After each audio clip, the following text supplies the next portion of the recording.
India electronic media को समस्त स्वागत जनावर संगे संगे समस्त शुभेच्छा जनाऊँ। आपण मैंने समस्त आज जानते जे आज भली पवित्र दिवस ओडिशा दिवस उपलक्षे टिटलागढ़ प्रशासन तरफ जो भव्य समारोह आयोजन होता से मुख्य अतिथि भाव में आमर सम्मान्य श्रीजुक्त दयामय पाढ़ी को मुख्य अतिथि करा। सम्मान्य अतिथि भाव में श्रीमती ममता देवी जैन अध्यक्ष पौर परिषद टिटलागढ़ को करा।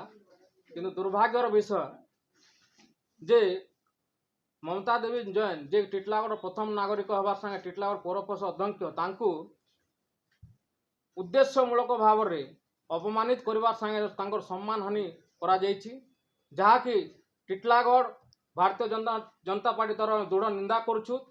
तत्संगे संगे आम टिटलागढ़ बासी हिसाब से भी आम ताकू दृढ़ निंदा करुछु। यह ममता देवी जैन कर